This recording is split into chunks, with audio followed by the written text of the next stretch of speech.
Hey everyone, this is Aki Durzon. I'm associate broker with Innova Realty. We're here to talk to you a little bit about what the market's looking like and what you can do as a home buyer or as a seller to prep yourself for this coming year. Let's get started. You've recently been acknowledged as a top 500 realtor in Utah once again. First of all, congratulations. Thank you. And I wanted to ask, how do you set yourself apart from other realtors and achieve these awards? The biggest thing is being upfront and honest, setting clear expectation with clients. They know what they're getting into when they're working with me. I think that's the most important. Almost all my business has been referral based, really treating the client as a close friend or family member, how you would treat someone like that, making that connection, really keeping that connection. Not only that, but helping that client reach new heights in real estate investing. So take the first time home buyer, help him get his first rental property, help him start establishing a real estate portfolio, not only just leaving him there and having him figure out the rest of his real estate life. I think helping him reach new heights in real estate. How do you plan to stay on top of your game and remain a top producer in this upcoming year? I think the same exact thing, what I've been doing, really establishing that connection with clients, helping them reach their real estate goals, helping them understand the market and helping them have success in this current market. Also, reaching out and establishing connections with agents and making sure that I have the inside scoop on what's happening, new listings that are available, and really staying on top to give the best product to my clients. Perfect. So we're already almost 2 months into New Year, and there seems to be a lot of confusion on where the market is headed. Can you give us an insider perspective on the current market conditions, and then can you kind of explain where you think the market's going to be? So the first thing, what are market conditions right now? I was reading about this morning. I was actually talking with my buddy Rick Silva about market conditions. We don't have enough inventory. That's why prices are staying sort of where they're at. We're not going to see this big drop. We don't imagine prices are going to drop anytime soon. In fact, what we're seeing is we're seeing multiple offers on a lot of properties. Everyone says we're in a recession or we're going to hit a recession. We've been in the same lull, and so what I believe and what a lot of other professionals believe is that 2024 will be the year where a lot of new home buyers are going to start moving in the market. We've been having really high interest rates, 7-8%. When we drop down to that 6 or 5%, a lot of more people are going to be more comfortable to move in and buy their home. And so that's sort of, we feel that this market, 2024, coming May, June, July, August, in those months, that's really when interest rates will probably be a little bit lower and the market will heat up a little bit more. So Aki, can you explain to me what a first-time home buyer should expect in a real estate transaction? So your first step is to contact me, Aki Durzon, and let's try to find you loan officer or loan program that works for you. The first thing we're going to do is make sure you're qualified. There's no point going to find your dream home, getting all attached to it to finally realize that you're not going to be able to get that at this current point. Next step, we're going to go, once you're qualified, we have our target. We know exactly where you need to be for your financials to be comfortable at your financial state. We're going to go find you your dream home. We're going to go out on showings. We're going to start showing you the homes. We're going to negotiate you a great deal. And now that we're in the real estate transaction, there's really two big periods of that. The first is the due diligence period. And what does that look like? Due diligence means as a buyer, you have the right to look at every nook and cranny of the home, the area, the zoning, the school, and you have the right to cancel based on anything you don't like about the home, the property itself, the area. You as a home buyer have that right. That is your right. Once you're beyond that due diligence period, we move into something called the finance and appraisal period. And that's where we're going to be working with that lender. You're going to be giving him the papers he needs. We're going to be making sure we're hitting those conditions so you can get the financing you need. And then we're going to wait to make sure that your home appraised at the value that you need. So using me, I have a great connection that will make sure that we're not buying a home that is overvalued. We're making sure that we're buying at value and that we're not worried about that finance and appraisal. We're not worried about that appraisal coming in low and you trying to scramble, or us trying to scramble in this real estate, this already stressful transaction. We're not trying to scramble through that. Once we're financed and we've done our due diligence, we love the home, we love the financing, everything works for us, then we're gonna get to the closing table. And that's settlement, that's when the lender's gonna send the funds, and then the greatest part of it all, I get to meet you at your house, and I get to give you the keys to your brand new home. Can you share a specific example of a challenging real estate transaction that you successfully navigated and how exactly you handled it? So just yesterday, I got a call from my client saying he needs to meet a certain condition for lending, and he needed something called a rental schedule, which you need to have an appraiser prepare that. Luckily for me, I have a great friend who was willing to drop everything he was doing and get that rental schedule so my clients can actually close the day. I think what a realtor is only as good as his team, his connections, who he knows, and how he can use those connections to help his clients. Speaking of, experiences, can you share maybe another experience where you used any type of unique or non-traditional financing options for buyers? Well, I just barely had a client, and this all depends on where your financial, I don't want to say, hey, this is the general, this could happen to anyone, but in his financial status, he was able to find for an investment property 110 or 100, almost 115% financing, where they financed the whole deal, the closing costs, and almost all the rehab. While that's very rare, a lot of people think, hey, I have homes, or I have rental properties, or I have my home, or I have an investment property, and I need to pull a HELOC to go buy this. So I need to put myself in more debt to go try to build an investment portfolio. Yes, you can do that. That is an option out there. But what I say is try to find someone or bank or financer or whoever to use your collateral, and instead of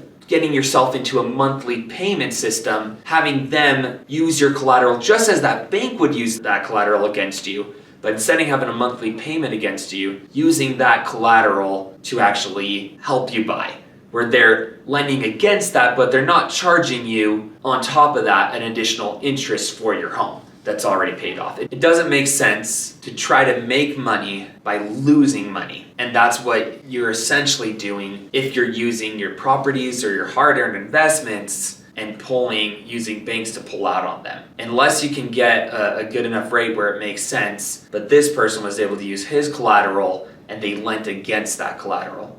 So, if I've got bad credit, can I still buy a house? You can buy a house. You need to first call me, and we're gonna set a plan, and we're gonna help you get the credit you need. We talked about this in an earlier episode. Credit is everything in the financial industry. You need to be lend worthy, or no one's gonna lend to you. So what can you do right now? Well, you can first start on cutting your spending to 30% of what your credit limit is. And then what we need to do is get you in contact with a loan officer. He's gonna help you run a rapid rescore. He's gonna give you the exact steps you need to do in order to get your points up. In fact, I've had someone come to me just barely. They're probably below 570, and working with the bank in the past 3 months, we've been able to get them to a point where they can use a loan program to help them buy a home.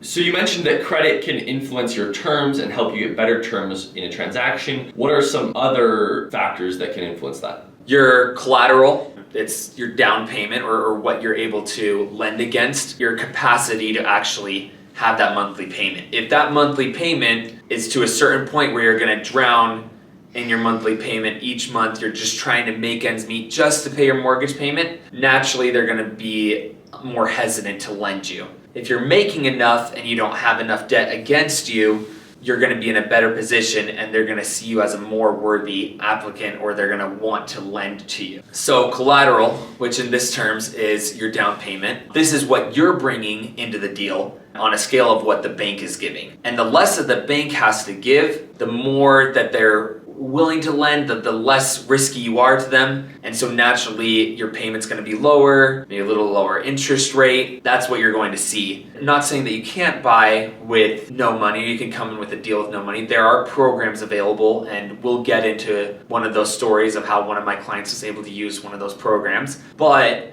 if you're looking to not spend as much monthly, I'd say start saving now, bring enough down, and you'll see that your monthly payment will be substantially lower than someone comes in with zero.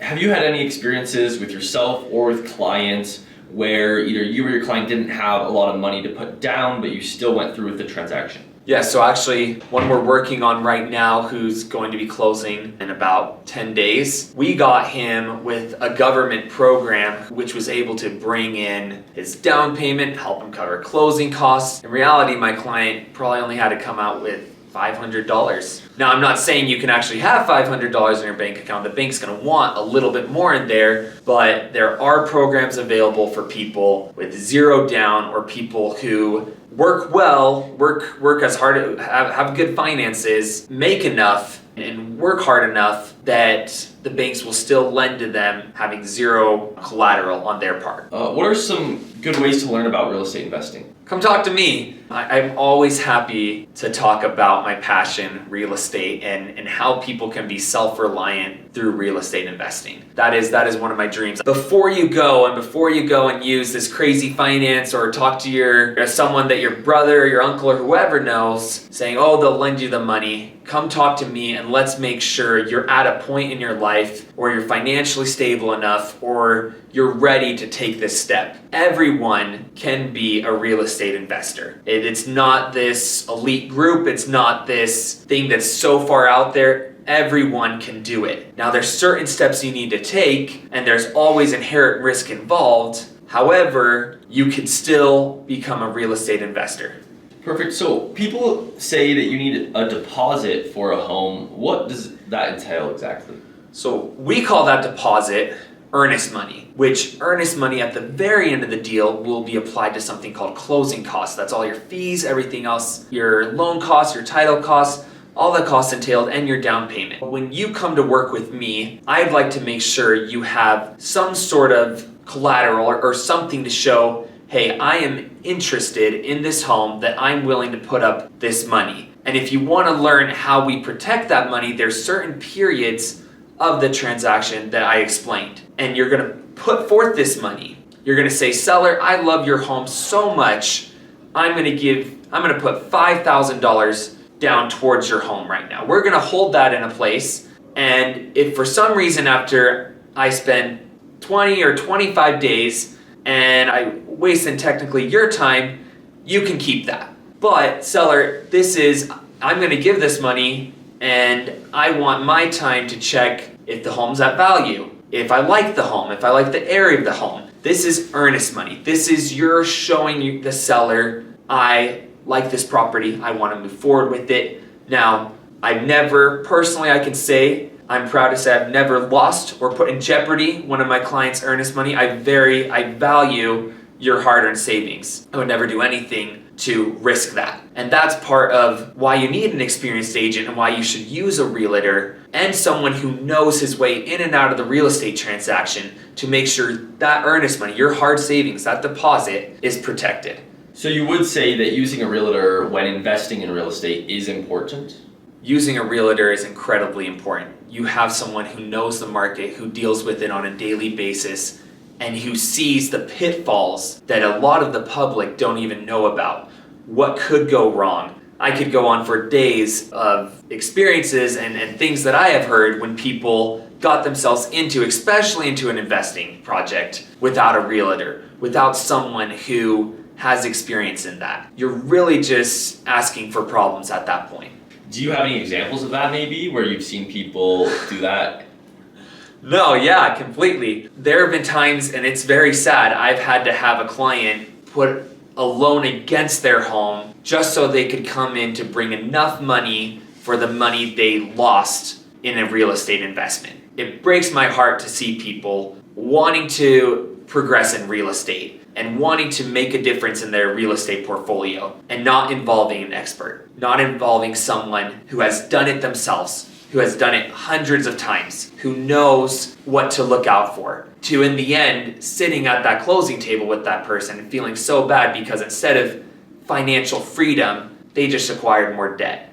They are now slaved again to their home, which they almost paid off. And so first and foremost, if you have questions, if you're thinking about investing, if it's on your mind, give me a call, let's talk, let's make sure that you're ready for this, that your family's ready for this, and that you know the inherent risk involved. So we're not sitting at a closing table 2 months from now and I'm helping you sell your home at a loss. You mentioned earlier that you had a recent scary experience and risked almost losing some money with real estate investing yourself. Can you kind of walk everyone through that?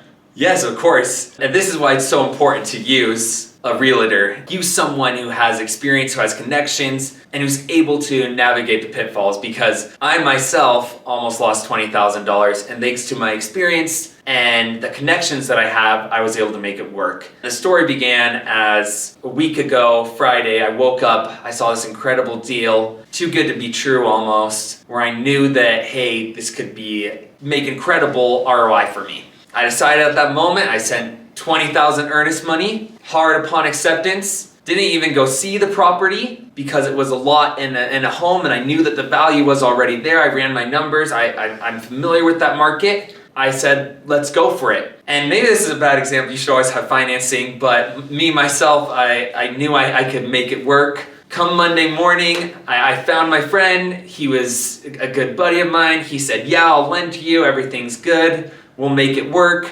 Come Wednesday, Valentine's Day of all days, I get a message at 2 o'clock that my good buddy, he's actually heading out of the country, and he's not going to be able to actually fund this deal anymore. I have to close on a home. I have to be in a title company in the next 48 hours, and I have to have financing for my home, or else I'm losing the $20,000. So what did I do? I called one buddy who was able to help me, but I'd have to come with a whole lot more money than I wanted to. And so we talked about in another episode, we used the collateral. I partnered with a buddy of mine, has collateral he could use at that moment. We were able to find a lender at 5 o'clock on Valentine's Day who spent the next 2 hours almost with me, figuring out this deal, walking through it, sending comps. I made it up to my wife the day after, don't worry. But almost 8 o'clock on Valentine's Day, and we were able to seal the deal, not lose the earnest money. Thursday came, we were able to work out the final details, and this morning I was in a title company and I was signing for this property. Yes, that is why you need to have someone who knows the real estate transaction, who knows the real estate investing world, who is going to make sure that you're not losing your earnest money, who can get out of situations like that, because in real estate investing, sad to say, that is all far too common. One thing that saved me is I had my backup to the backup to the backup. Now, I was really stressing because it was 48 hours, and that's really, really hard to do, nor would I recommend doing this so last minute to anyone. But when it happens, you have to know who you can call to make the deal work. And if you're in this situation, call me, because I want to get you out, I want to help you, I want to make sure that your real estate investment works. So I think this story definitely speaks and kind of shows as to why it's important to have an experienced realtor help you with things that you may not know, or when things go wrong. Sorry, not to cut you off, but not only an experienced realtor, but also an experienced investor. A veteran real estate investor who has done this over 100 times and who has been in and out of this situation, knows how to use that earnest money, knows how to use that deposit, knows how to work through these ins and outs to make it where you can get the home, you can make your ROI, and you're not setting yourself at this much risk. There's always inherent risk, but you're not putting yourself on this risk level. That's what you need. Could you explain, when you first saw that unique property and you instantly realized that it was a great deal and you'd get a great ROI, how exactly did you know, or what are some things people can look out for? That's a great question. One thing, I have appraisal experience myself. I know that appraisal form. I know how to do those deductions. I know how to do those substitutions. I know the ins and outs of value. Knowing your area, I knew that area really well, that I only really had because it was very competitive. I'm sure a lot of people out there don't like me because I got this deal, but I knew in 5 minutes that this deal would work. It would bring me the ROI I wanted, and I wasn't worried. And it all came, it's not that, hey, I knew this now. It's from the past 5 years of real estate investing in Salt Lake County. It's from all those analyses I've run that I don't really even need to go and check the comps. I already know what's selling in that area. It's being so involved in Salt Lake County and having all these different listings and constantly seeing comparables and constantly seeing what's out there, that it took me, probably 3 to 5 minutes to send my earnest money deposit, put all that money at risk, where I knew, hey, this isn't as risky as it usually is. I knew that this deal would work, and I'm really excited. I'll show you some videos when we're done with the home, pop it up and in the link below in the bio. Really excited to see and show everyone what this deal looked like. Can you tell me more about the recent deal you did where you won the property without even having the highest offer, and how exactly you did it? Yes, so purchase prices and everything. Someone who knows the ins and outs of the real estate purchase contract, or what we use to buy property, what realtors use to purchase property, the contract for that, knows that purchase prices and everything. There's so many other parts of that contract that you can adjust that makes your offer just as good, if not better. And what I did is I learned what the seller's need was, put myself in the seller's shoes and said, what am I looking for in an offer? And then how do you find that out, right? You have to call that listing agent. You need to understand where they're coming from. It's not only anyone can throw the highest price out there, but that's always not on the top of the seller's worries. Sometimes these people need to know, am I okay? Are they kicking me right out? When am I getting these funds? How secure is this deal? Can you dive a little bit more into housing inventory and where that's headed? Currently, around 4 million home buyers out there, and only 1 million or around 1 million homes started building this year. So our inventory, we have a huge disbalance still in inventory. Every interest rate drop that equals about another million people entering the market. We have a huge housing shortage, so people hoping that these prices are going to tank, or we're going to enter into this 2008 recession where all our home values are going to depreciate to 60% of their current value. That's not going to happen. We're in the opposite situations. There's not enough homes available for people who need to buy. Like I said, every 1% cut in the current interest rate will be about 1 million new buyers qualifying and entering the market. So we're at a big imbalance. Thank you guys so much for taking your time, listening in. Hope you guys picked up 1 or 2 tips that can help you in your real estate investing, or help you make some plans to buy a home this year. Let me know if you have any questions. You can always reach out to me on any of my social media channels. Just use Integrity Realty Utah and you'll find me. Well, you guys have a wonderful day. Take care.